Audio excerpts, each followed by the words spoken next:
Nous sommes l'école de Holland. Nous allons vous présenter en vidéo le village de Jolin-Merlin.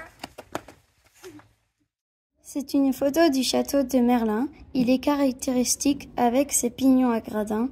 C'est le type même de la demeure noble flamande du XVIe siècle. Ceci est une aquarelle d'Antoine Sanders qui a représenté le château de Merlin.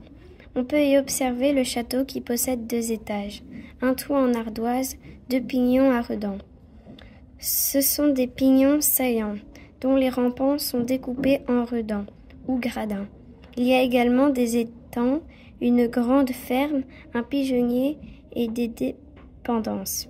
Plusieurs cours accompagnent les bâtiments agricoles.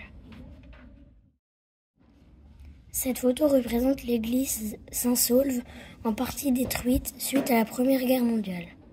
On y voit le curé de l'époque sur le parvis et des villageois.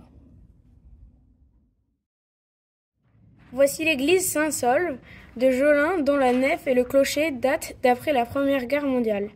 L'architecte Paul Clerbeau lui a associé le style néo-roman au néo-gothique. Lors de sa reconstruction, les routes étaient encore pavées à cette époque.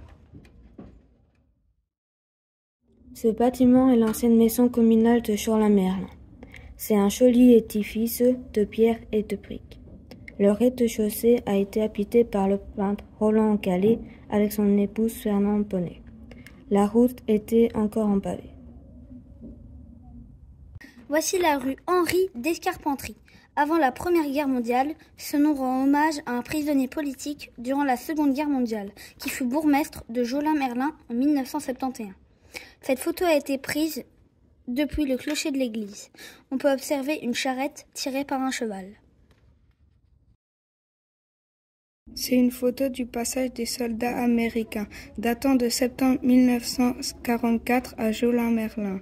On peut y voir des visages souriants car la libération est synonyme de paix et de liberté pour la population. La dame pose fièrement son bébé sur la Jeep pour immortaliser ce moment important. Voici une photo de la ferme Magot qui se situe à la rue de l'Édin à Jolin-Merlin. Cette grande ferme date de l'année 1712. On peut y voir des vaches paîtres.